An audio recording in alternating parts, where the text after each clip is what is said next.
Muito bom dia a todos, sejam muito bem-vindos ao programa Manhã Viva. E hoje tenho a alegria de receber duas convidadas especiais neste programa que representam a diversidade da presença católica entre os imigrantes. Vamos conhecer histórias de fé, esperança e integração de pessoas que deixaram os seus países em busca de uma vida melhor, sem perder os seus valores religiosos. De facto, a Igreja tem sido um espaço de acolhimento e revitalização para muitos imigrantes, especialmente nestes tempos de imensos desafios globais. Como estas comunidades mantêm viva a sua fé? Quais os obstáculos enfrentados na sua jornada? E qual o papel da Igreja na sua integração social e espiritual? Então, estas são algumas questões, não é, que vamos explorar com as nossas convidadas, das quais eu já vou dar a conhecer. Mas antes, reze connosco uma Ave Maria por esta temática, não é? Pelos imigrantes, por todas estas realidades que hoje, esta realidade que é tão falada nos dias de hoje, não é? Então, rezemos. Ave Maria, cheia de graça, o Senhor é convosco. Bendita sois vós entre as mulheres e bendito é o fruto do vosso ventre, Jesus. Santa Maria, Mãe de Deus, rogai por nós, pecadores, agora e na hora da nossa morte. Amém. Então, antes de irmos falar com as nossas convidadas e nos dirigirmos aqui para a nossa sala de estar, vamos para a nossa rubrica habitual, mas com um tema diferente. Portanto, hoje a nossa rubrica é moda e lifestyle. Ora, venha connosco.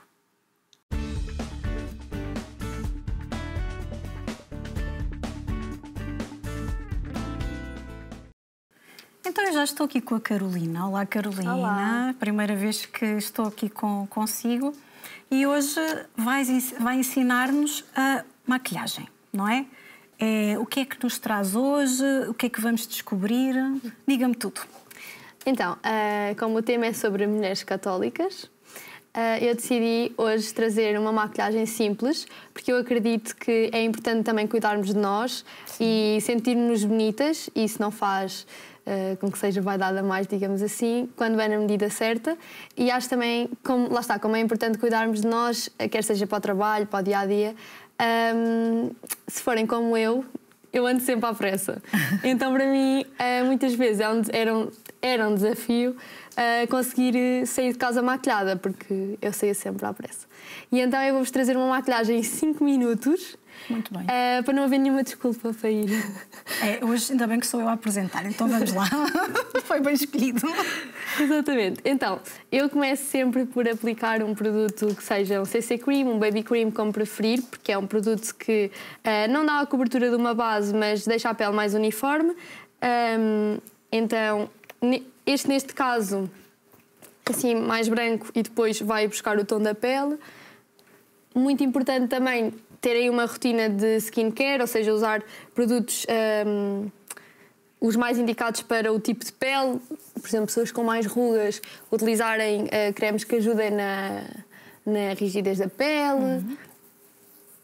E, portanto, isso é sempre importante, a hidratação antes, porque a maquilhagem não faz milagres, digamos assim. Pois. Se a pessoa tem uma pele completamente desidratada, a maquilhagem não consegue ficar assim homogénea, não é? Exatamente. Fica assim um bocadinho estranho. No caso de este CC Cream que eu estou a utilizar, tem proteção solar e, portanto, ajuda-nos a passar um passo. E, portanto, não temos de pôr protetor, que para quem está à pressa é sempre seja, é um 2 em 1, não é? É menos, exatamente. Este até é tipo 8 em 1. É mesmo boa. Portanto, arranjei a CC Cream. Pronto, eu coloco na cara toda, com exceção dos olhos, não coloco nos olhos. Depois aplico sempre corretor, porque... Não é? Toda a gente tem olheiras, no geral. Toda a gente tem olheiras e então eu coloco sempre aqui nesta zona da olheira. Primeiro porque ajuda a dar um bocado de luz à zona centro do rosto, porque é um bocado mais claro. E é aqui que eu gosto de aplicar. Eu aplico sempre com a Beauty Blender, eu uso para tudo. Eu uso apenas os pincéis para quando é em pó.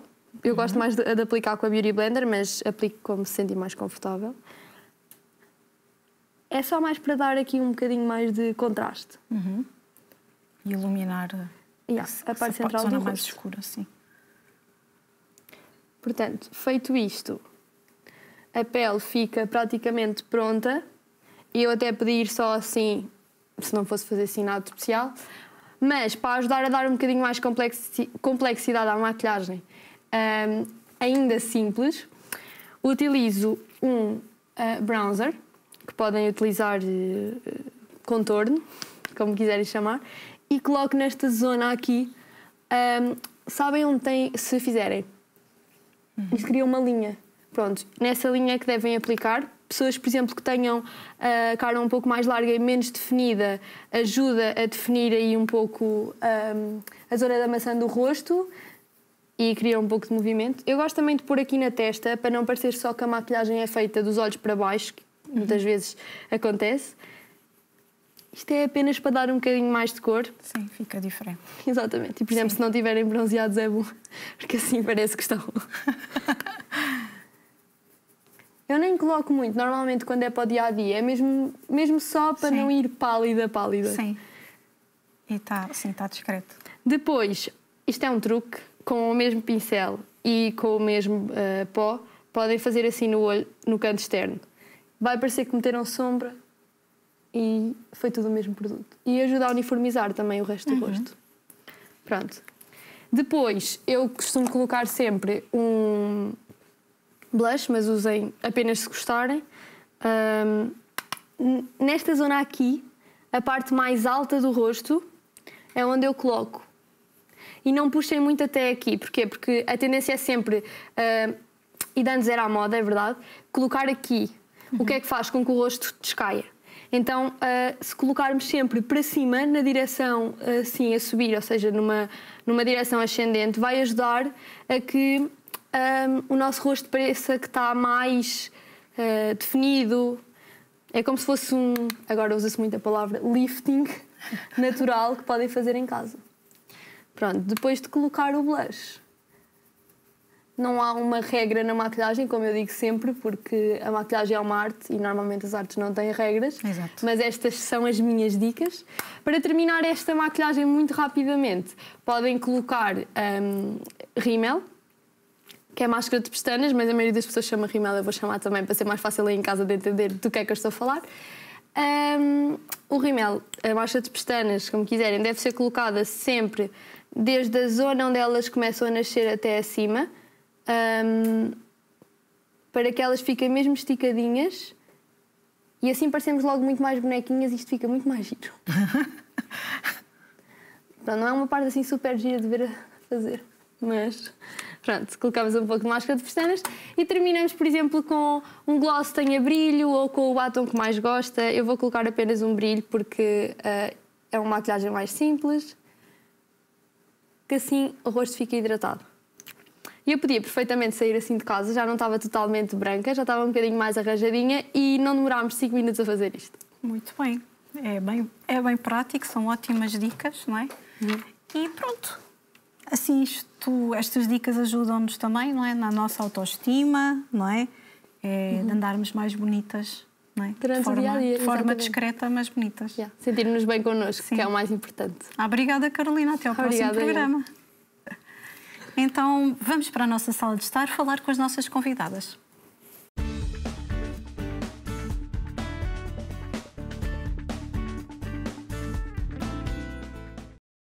Ora, aqui estamos nós para falar sobre imigrantes católicos de diferentes tradições. E eu pedi às nossas convidadas para se apresentarem, nada melhor do que as convidadas para se apresentarem. Então, quem temos aqui hoje? Bom dia a todos. Obrigada pelo convite para o programa. Eu sou Yulia Gregorieva, sou ucraniana e cheguei a Portugal em 2003. Já cá estou há algum tempo. Alguns anos, sim. E? Olá, bom dia, sou Elvina Kamalietinova, ok. Sou natural do Uzbequistão, mas quando vim para Portugal vim a partir da Crimeia, que pertencia na altura à Ucrânia. Eu já cá estou desde 2001, pronto, há 2 anos mais daqui que a Júlia e também estou muito contente de estar aqui hoje. Obrigada. Também estamos contentes por vos ter aqui hoje, não é? Então, o que é que vos levou a tomar a decisão de deixar, não é? De deixar a vossa terra? Isso foi um bocado... Não foi uma decisão demorada, digamos assim. Aconteceu tudo tão rápido que nem consegui digerir a informação. Porque foi o marido que queria emigrar para os Estados Unidos, só que não conseguiu o visto e fizeram-lhe proposta para ir a Portugal, que nem sequer ponderamos essa hipótese, mas fizeram-lhe proposta assim espontânea e ele pensou, olha, como não consegui visto para os Estados Unidos, vou ver o que é que vai dar. Aceitou e foi para Portugal. E depois, um ano e meio depois, já fui eu para ter com ele, com os 2 filhos. Para Portugal? Para Portugal, okay. Sim. E foi logo para Leiria. E continuo em Leiria. E a Elvina?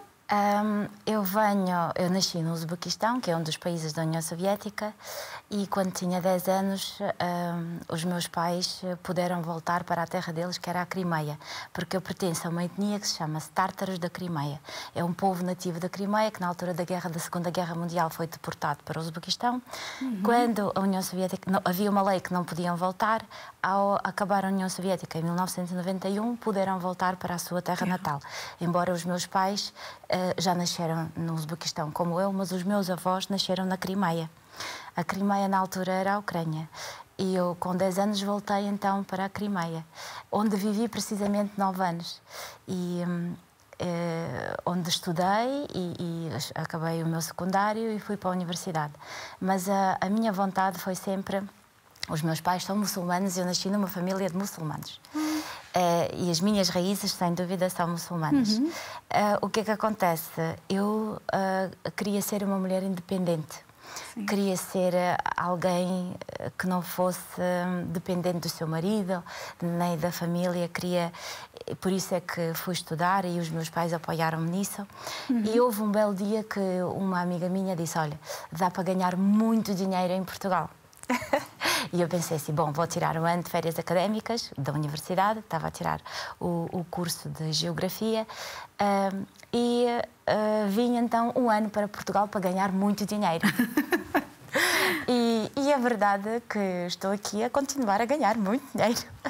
Mas eu lembro-me que queria dinheiro para comprar um carro e para ter algum dinheiro para poder alugar uma casita, para ser independente. E a verdade é que já tenho dinheiro para um carro, porque tenho um carro e tenho uma casita onde vivo, só que não na Crimeia, mas sim aqui em Portugal. E a Júlia, em que momento da sua vida já era casada, não é? Já tinha filhos? Portanto, foi nesse contexto de o marido querer emigrar para os Estados Unidos, não é? Como é que foi o primeiro contacto com a comunidade católica em Portugal?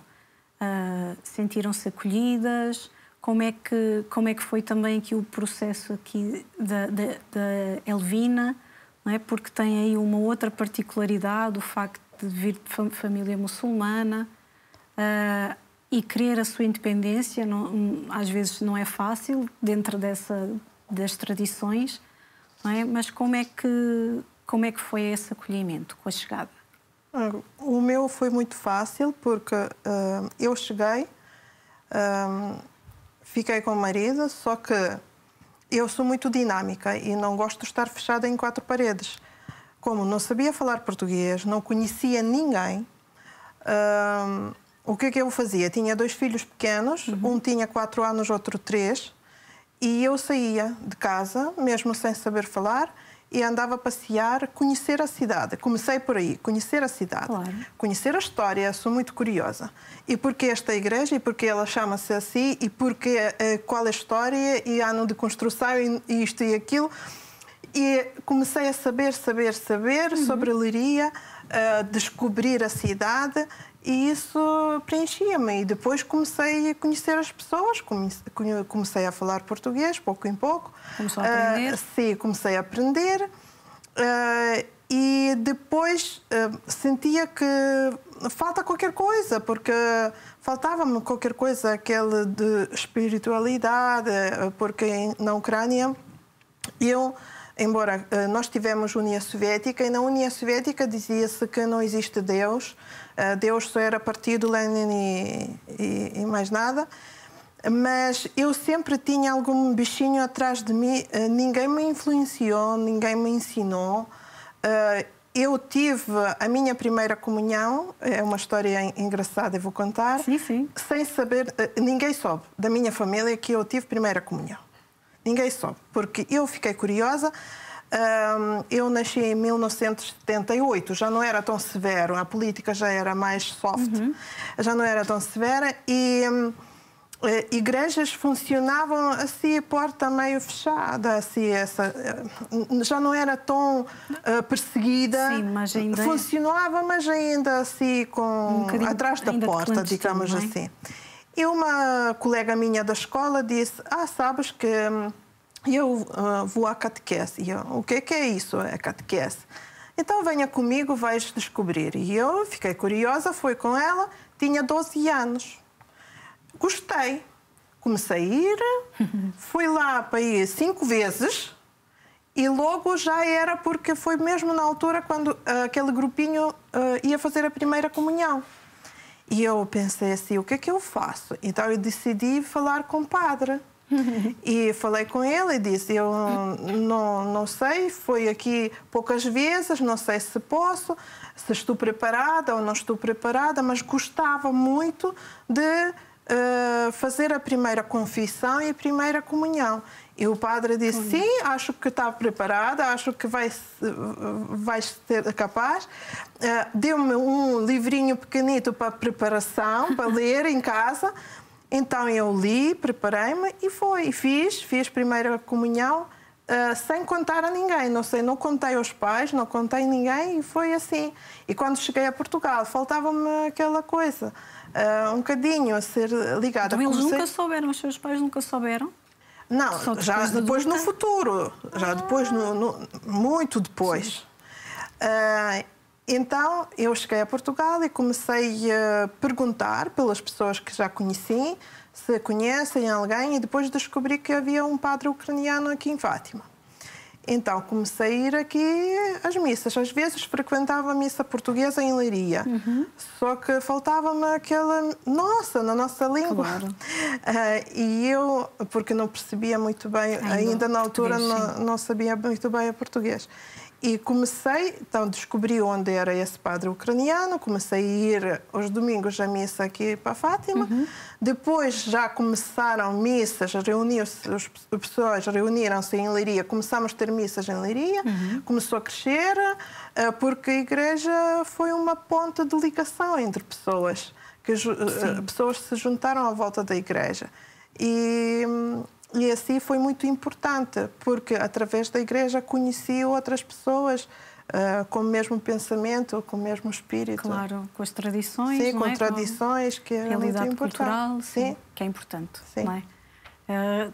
Sentiu inicialmente a necessidade de se enculturar, mas nunca pode esquecer as suas raízes, não é? Senão... Sim, eu sempre digo que é importante integrar-se na sociedade, mas sem assimilar. Exato. Porque, como a minha avó me disse, sempre na Ucrânia, que temos de saber a nossa raiz. Exatamente. É como uma árvore. Uma identidade. É como uma árvore. Exatamente. Quando ela tem raiz forte, nunca cai. Pode cair, pode quebrar, mas vai ter força, buscar aquela força de raiz. Exatamente. Para erguer-se novamente, renascer. Claro. E isso eu sei muito bem, porque a minha vida já deu tantas voltas que eu já sei o que é começar a vida do zero. Sim. Então, e aqui a Elvina? A minha história também é um bocado parecida com a da Júlia, porque, embora venho de uma família muçulmana, mas de uma família que rezava, de uma família que acreditava em Deus Nosso Senhor, e tudo o que eu sou hoje devo aos meus pais, e todos os valores que eles me ensinaram devo aos meus pais. Eu já rezava desde pequenina a Deus Nosso Senhor, eu já tinha uma relação com Deus Nosso Senhor. Unicamente ao ser batizada e ser católica, praticante, descobri que Deus é o mesmo, mas com Jesus Cristo, de facto, sou uma mulher livre. Sou uma mulher com um M grande. Sou uma pessoa completa, que sei que Deus me ama, sei que Ele não me castiga, sei que Ele dá-me tudo. É mais próximo, não é? Completamente diferente. Sim. Mas como é que foi esse primeiro contacto? O primeiro contacto foi com a minha patroa, que eu comecei a trabalhar numa casa em Vilar dos Prazeres e fui viver para a casa dos meus patrões. E arranjaram-me um quartinho na casa deles e à noite eu estava sozinha, completamente sozinha, não sabia falar muito bem português. Muito bem, nada, não sabia falar nada, zero, muito bem, é nada. E naquela noite, lembro-me daquela noite que deitei-me na cama e em cima do roupeiro havia uma Nossa Senhora, daquelas Nossas Senhoras que de dia apanham a luz e depois de noite brilham assim. Sim. Pronto, e ela estava a olhar para mim, ela estava ali e ela brilhava.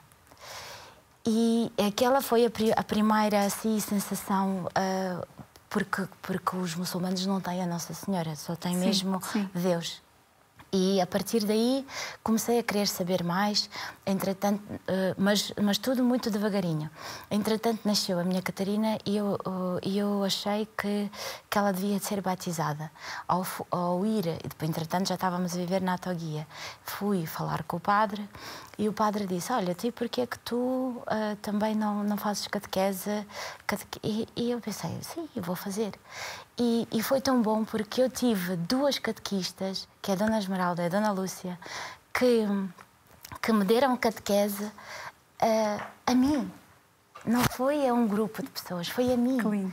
Elas iam à minha casa, elas acompanharam-me durante um período de tempo, não sei quanto tempo, se foi meses, não me recordo, mas acredito que seja à volta de um ano, que convivi muito com elas e elas deram-me catequese e aprendi com elas o Pai Nosso, a Ave Maria, todas as orações, aprendi com elas que Jesus Cristo e Deus Nosso Senhor e a Santíssima Trindade e a Nossa Senhora estão do meu lado, estão comigo sempre que eu os invocar. E não tive hipótese, fui rendida e fui batizada e desde então... Então veio uma conversão mesmo. Fez-se uma revolução na minha vida, sem dúvida. Assim eu acho que senti duas vezes a revolução na minha vida. A primeira vez quando fui batizada e a segunda vez quando fiz a consagração à Nossa Senhora pelo método de Montfort. Sim. Eu acho que são duas revoluções na minha vida que eu sinto a presença de Deus. Como é a realidade com a sua família? Eu vivo com ele. Mantém as raízes. Os meus pais, sem dúvida, são pessoas muito compreensivas e sabem que eu sou católica. Os meus tios e o resto não. Não, porque não vale a pena estar a criar guerras, até porque os meus pais moram lá e eu não. Claro. E então os meus pais sabem a verdade, mas os meus tios e o resto da família não. Okay. Mas os meus pais estão muito contentes por mim. E a verdade é que eu faço tudo o que eles me ensinaram. Rezo todos os dias, passo a palavra e a ensinar às minhas filhas tudo o que eu sei. Por isso, os meus pais estão contentes que eu continuo a levar uma vida de oração. Unicamente descobri o Deus verdadeiro. Muito bem. E... a Iulia tem alguma ligação mais à Igreja? Não. Está na comunidade ucraniana, em Leiria, é isso? Sim. Ainda estamos aqui com um tempinho na primeira parte e eu queria perguntar, tendo em conta aquilo que acabámos de falar e que eu lhe perguntei acerca da sua família, como é que reagia a essa conversão ao catolicismo. Quais é que são as diferenças, não é, da fé muçulmana e dos muçulmanos, portanto, e do catolicismo?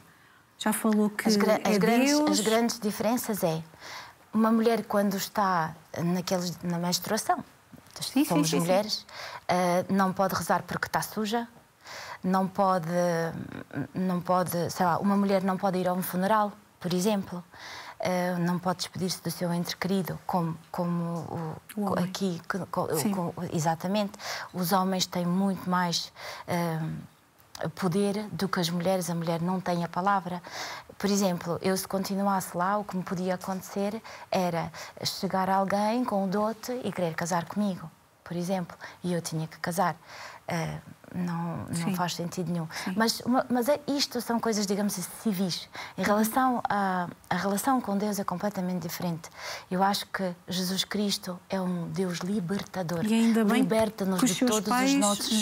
já tinham essa compaixão, não é? Com Jesus Cristo nós somos libertadores dos nossos anseios, dos nossos pecados, de todos os nossos problemas.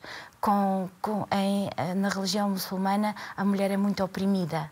E, sinceramente, a mulher tem que ser livre e feliz. Sim, imagino quando leu aquela passagem da mulher do fluxo de sangue, diante de Jesus, não é?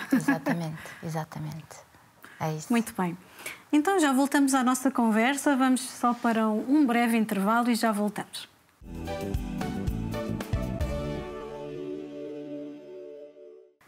Então vamos retomar aqui a nossa conversa, não é, de imigrantes, não é, que migraram da Ucrânia, não é, e vieram viver em Portugal, não é, e hoje vivem a fé, não é, a fé católica, não é.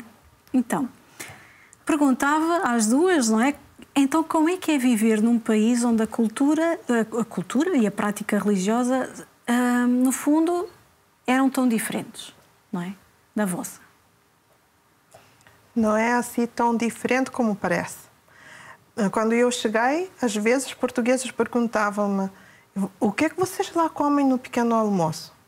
E eu: que pergunta mais estranha, é a mesma coisa que vocês. Também fazemos torradas e café com leite ou chá, depende do gosto. São as mesmas coisas, porque eu nasci na Ucrânia e a Ucrânia é um país europeu.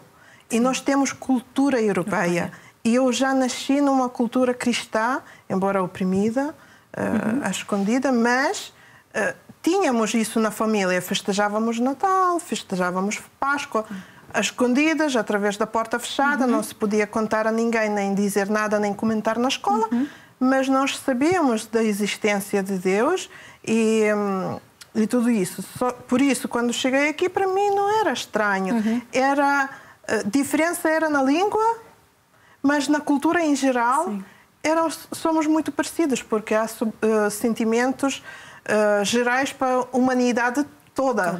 Por exemplo, alegria, inveja, etc. Isso é transversal ao ser humano. Exatamente. Por isso eu não senti esse choque, mesmo um choque muito cultural. Até às vezes, quando ia aos santos populares, aquela música não é assim tão diferente como nossas músicas populares. Sempre soa alguma semelhança. Sim. Que engraçado. Estou de acordo, sim. Embora a minha cultura, pronto, é diferente, mas a verdade é que também nasci na União Soviética. E a União Soviética era um país laico, sem Deus. Mas ao chegar a Portugal, e também quando cheguei a Crimeia e tive contacto com os meus colegas na escola ucranianos, o povo ucraniano é gente muito calorosa também. Os portugueses são calorosíssimos. Eu fui muito bem acolhida aqui em Portugal. Senti-me sempre amada, sempre. Sempre senti que as pessoas gostavam de mim e eu gostava das pessoas. Aliás, eu sou portuguesa, mas mesmo sou patriota. Sou mesmo portuguesa de alma e coração. Mas os ucranianos é um povo que, quando cheguei a Crimeia, conheci, porque lá no Uzbequistão nós não tínhamos contacto com os ucranianos, e eles são um povo também muito amoroso, muito caloroso. As minhas colegas da escola convidavam-me, porque nós passámos um bocadinho mal quando voltámos para a Crimeia, convidavam-me para ir comer a casa e eu lembro-me que adorava comer na altura da Páscoa. Elas faziam umas Páscoas que chama-se Páscoa, não é? É uns folares decoradíssimos, uns ovos pintados. Os ucranianos é gente calorosa, boa, é gente trabalhadora e gente que sabe receber bem, como os portugueses. Os portugueses também. São pessoas que estão em todo o mundo e foram para todo o mundo e emigraram, mas também sabem receber bem os imigrantes. E os imigrantes que trabalham, os imigrantes que são gente que vem, não é para impingir a cultura, mas sim para integrar-se aqui em Portugal, sim. E como é que veem o facto dos imigrantes, não é? Imigrantes católicos têm contribuído também para revigorar as comunidades religiosas em Portugal? O mais recente caso agora, que temos muitos imigrantes brasileiros católicos. Vejam como essa igreja está cheia. Vejam como eles cantam. Vejam como eles trazem as crianças e animam. Há casais e famílias inteiras a animar missas. Que lindo, que bonito. Eu acho que a comunidade brasileira católica trouxe muita vida às missas de Portugal. Muita vida. É a minha opinião. Sim. Eu também acho que cada um que chega preenche, não tira, porque nós não somos ameaça para ninguém. Não somos para tirar nada de ninguém, não ocupar espaço ou lugar de alguém. Somos para preencher mais. Claro. Pronto, há pessoas que querem partilhar coisas e nós também temos coisas para partilhar e podemos partilhar e aprender uns com os outros. Aprender uns com os outros, porque somos todos diferentes. Mas precisamos mais ou menos das mesmas coisas, necessidades. E na fé, por isso, o objetivo é o mesmo, não é? O objetivo é o mesmo e podemos partilhar esse sentimento. Como nossos padres ucranianos, eles celebram missas para os portugueses, celebram missas para os ucranianos. Por isso, acho que somos uma grande família. Exatamente. Na vossa opinião, quais são assim os principais desafios enfrentados pela Igreja ao acolher as comunidades imigrantes? Vêem assim algum desafio que é algo mais desafiador para a Igreja? Ou vêem uma Igreja preparada e sempre disposta? Sinceramente, sim. Eu acho que sim. Eu acho que sim. A Igreja Portuguesa está preparada para receber os imigrantes e está de braços abertos. E vejo, por exemplo, na catequese, que estão a empenhar-se, a tentar ver qual é o modelo da catequese que funciona mais e que funciona menos. Vejo que o nosso novo bispo está a tentar fazer aqui mudanças e está a integrar toda a gente. Sim. De forma a promover Acredito que a Igreja esse diálogo, não é? Sim. Esse diálogo também intercultural, não é? De sentir que todos são integrados e acolhidos, não? Sem dúvida, sem dúvida. Como eu sou membro da Associação dos Ucranianos cá em Portugal já há muito tempo.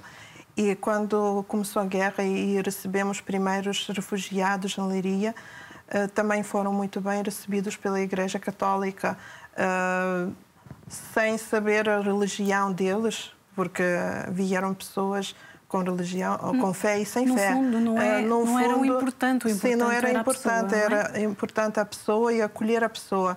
E foram muito bem recebidos e muito bem acolhidos. Sim. E a presença da imigração na Igreja também tem um impacto na missão evangelizadora, não é? Vejo aqui que vocês também são evangelizadoras. Eu gostava que, através pelo menos, não sei como a Júlia, mas gostava que, através do nosso exemplo, que as pessoas virassem mais para Deus. Porque quem está com Deus tem caminho, às vezes assim, não quer dizer que estar com Deus é estar constantemente em contrários. Ouvi essa frase e é importante. Não há amor sem dor, não é? Estar com Deus não quer dizer que não vamos ter problemas. Sim, sim. Mas estar com Deus quer dizer que sabemos que o caminho é aquele e a força que Ele nos dá que independentemente para levar das as coisas para a cruzes, a frente. ressurreição é certa, Exato, não é verdade? exato. Nós podemos ficar sozinhos, abandonados pela família ou pelos amigos, ficar mesmo só, mas nunca ficamos só. Quem tem fé nunca fica só. Sempre sente aquela presença divina e nunca caminha sozinho. E os nossos irmãos, não é? Os nossos irmãos, sejam eles portugueses, brasileiros, ucranianos, Todos, russos, isso é todos, importante. sim. A fé nos une, sem dúvida. E a força de Deus. Eu digo assim para os meus filhos, porque cheguei com 2 filhos e nasceram mais 2 cá. Que lindo. Tenho 4. E eu digo assim, quando vocês vivem, durante a vida, têm que viver sobre 2 mandamentos de amor. É essencial. Exatamente. Parece complicado, igreja, catequese, não sei o quê. Às vezes as pessoas assustam-se, pensam que isso é muito difícil, é muito complicado, ir à missa, cumprir esse tempo. Mas quem tem fé, isso passa num instante. É rápido. É um momento vivido e preenche-nos. Porque quem vive, eu acho que, na minha opinião, quem vive sobre 2 mandamentos de amor, cumpre 10 mandamentos. Sim, porque verdade.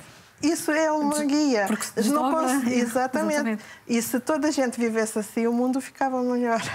E Júlia, como é que é? Não sei que idade tinham os seus filhos, os outros 2, quando chegaram... 4 e 3 anos. E agora com os que nasceram aqui? Eles eram muito pequeninos, não conseguem partilhar muito, não é? Sobre o que é que viveram, não se conseguem lembrar muito. Não se lembram.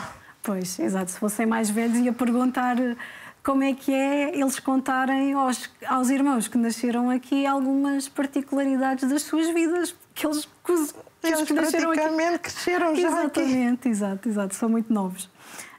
Ia perguntar também a importância, não é? A importância de auxiliar os refugiados, não é? Com base na vossa experiência, é muito importante essa ajuda. Há pouco estavam a falar exatamente desse auxílio à imigração, se tenham fé ou não tivessem fé, o importante é ajudar, certo? Sem dúvida, embora eu tenha uma opinião um bocado mais... É muito importante acolher os refugiados e ajudá-los, mas não sustentá-los para sempre.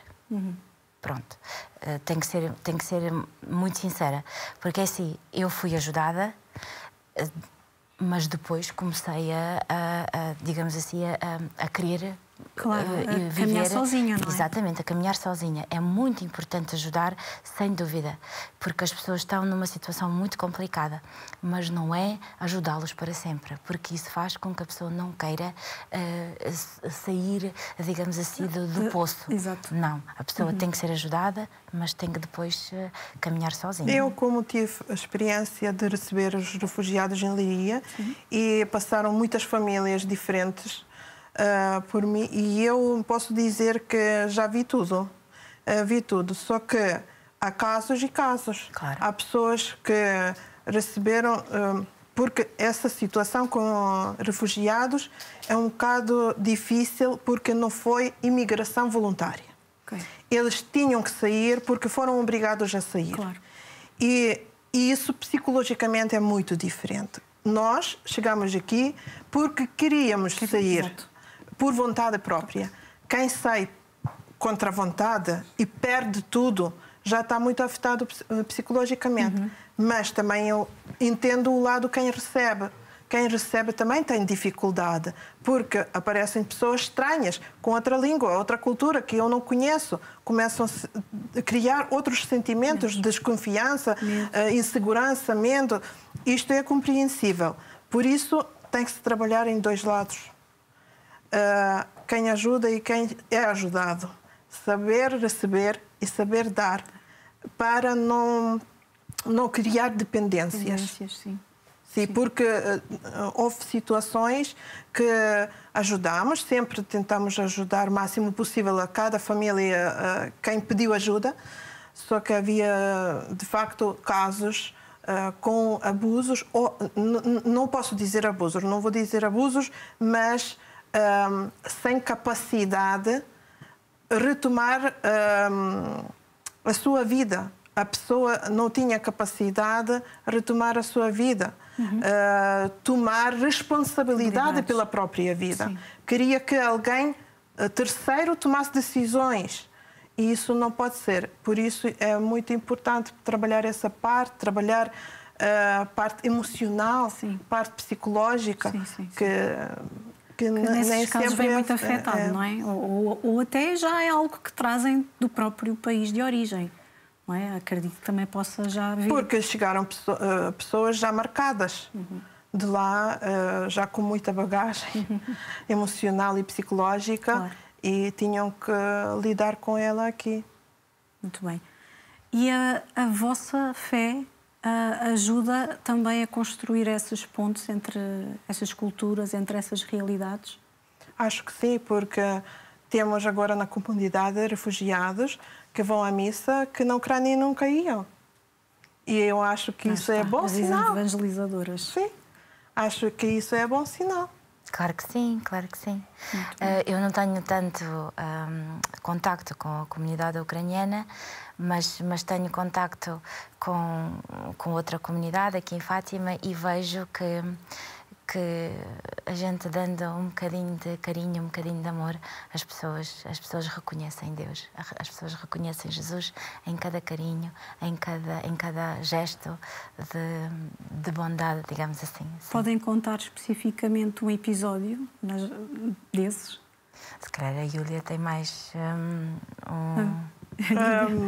por exemplo, a Ucrânia é um país que é cristão, a maior parte é cristãos, temos comunidade islâmica também, sim, e temos judeus e outras comunidades, mas cristãos são a maior parte. E a percentagem dos cristãos é mais ortodoxos. Sim, sim, sim. Católicos são menos. E aqui temos comunidade católica. E algumas pessoas vieram, não sei se posso ir ou não posso ir porque sou ortodoxa. Aquele impacto um bocadinho com o pé atrás, mas depois, digamos assim, amor atrai, não afasta, amor sempre atrai. E eles sentiram aquele sentimento de amor, proximidade, compreensão, que lá estão pessoas que compreendem, estão pessoas prontas a ouvir, porque às vezes nós precisamos falar com alguém, não precisamos bens materiais, precisamos que alguém nos entenda, que alguém partilhe a nossa dor, e já torna-se muito mais fácil. E havia casos de ortodoxos que começaram a frequentar as nossas missas e continuam. E existe uma grande diferença, não é, do rito? Não, a diferença não é muito grande.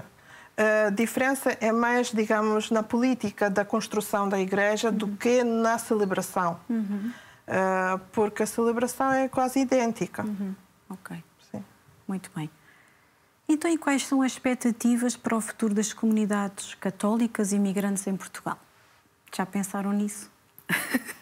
Acho que vamos continuar claro e vamos continuar a crescer. E evangelizar, não é? Ser essas evangelizadoras. Eu sinto e vejo que a comunidade ucraniana é muito bem vista em Portugal. Pronto, a minha comunidade não existe, né? Não existe nenhum tártaro convertido, acho eu, a não ser eu. mas eu posso aqui agregar-me aqui à comunidade ucraniana porque venho de lá também. E eu acho que sim, que vejo um futuro brilhante para toda a Igreja. Para toda a Igreja. Não é só para a comunidade ucraniana ou dos imigrantes. Para toda, porque tendo em conta hoje a diversidade, não é? Eu vejo um futuro brilhante. Vejo que cada vez mais as pessoas, e mesmo as mais novas, têm aquela sensibilidade, embora as águas estão cada vez mais divididas, não é? Há miúdos que por isso simplesmente não creem, mas há muitos miúdos que vão ser o nosso futuro e eles estão no bom caminho. Sim, eu acredito que a Igreja vai para a frente. e que mensagem de esperança... E a Nossa Senhora disse que em Portugal nunca acabaria o dom da fé. É verdade. Por isso, graças a Deus, estou aqui. O dogma da fé ia manter-se em Portugal, então. Por isso, fui chamada para aqui, para um cantinho. Sim. Exato. Então, ainda bem... E é o que nós também tentamos passar, julgo que a Júlia também passara aos nossos filhos, não é? Eu também tenho 2 filhas e eu, quer dizer, através do nosso exemplo, estamos a passar este testemunho às nossas filhas e tenho a certeza que elas também vão continuar. Claro, sim. Claro. Eu li um livro, na Ucrânia ainda, sobre Fátima, sobre aparições de Fátima. Sim. Mas não sabia onde é essa Fátima, onde está situada, não sabia nada sobre Portugal. Sobre Portugal sabia que existe um país da geografia que está na Península Ibérica, a capital é Lisboa, e acabou-se. Conhecia Vasco da Gama, que descobriu o Brasil. Mais nada. Mas depois li sobre Fátima em Portugal, nada mais. Nunca pensei que anos para frente estaria mesmo aqui perto de Fátima. Porque Deus Nosso Senhor chama as pessoas. Mas quando eu estava a reunir os documentos para ter visto, para ir para Portugal, eu fiz isso numa maneira, nunca senti ansiedade. Muito serena, muito calma, sem problemas, correu tudo lindamente, porque eu rezava e dizia assim na minha reza: se eu tenho que estar lá, eu vou lá estar. Exato. Mesmo. Nossa Senhora sabe quem é que tem que chamar, não é verdade? Sim.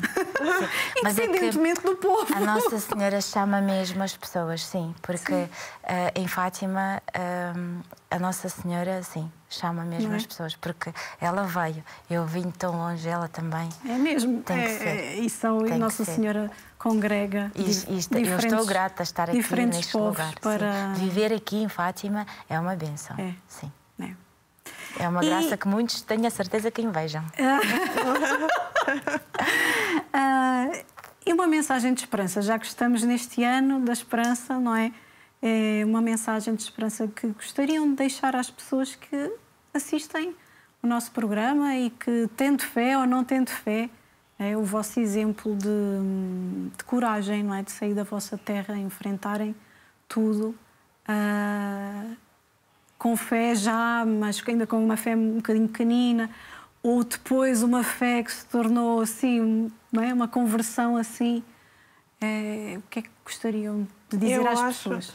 Eu queria dizer para toda a gente, não é só para os imigrantes, mas para toda a gente, quem precisa, para os portugueses, para os imigrantes, para os ucranianos, para toda a gente, cada ser humano, sempre tem que ter esperança, sempre tem que acreditar, porque de cada noite mais escura sempre nasce o sol.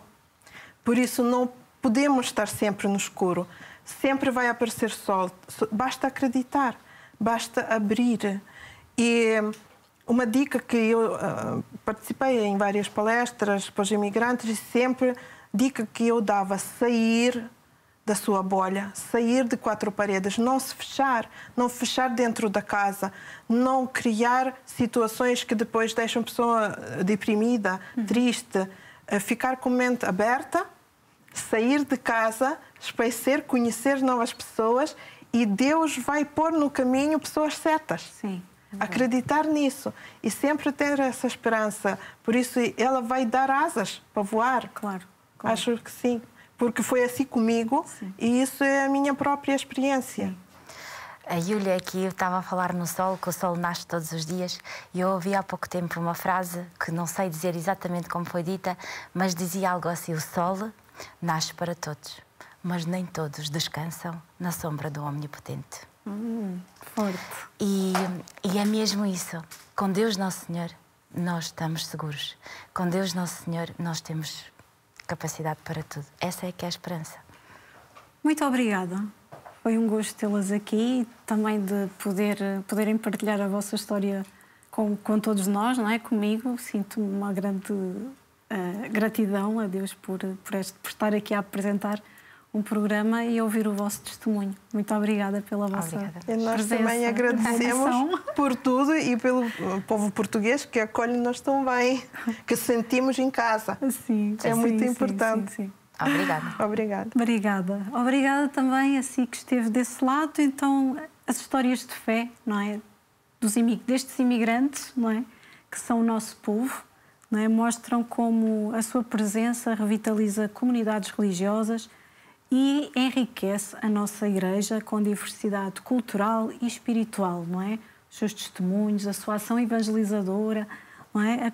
E que acolher essas comunidades, a Igreja cumpre a sua missão universal. A fé torna-se um elo de esperança que ultrapassa fronteiras e promove o diálogo intercultural. Que estes testemunhos que hoje aqui tivemos a graça de escutar nos inspirem a construir uma sociedade mais inclusiva, harmoniosa, não é? Empática, não é? E que consigamos perceber que somos todos filhos de Deus. Até ao próximo programa, se Deus quiser.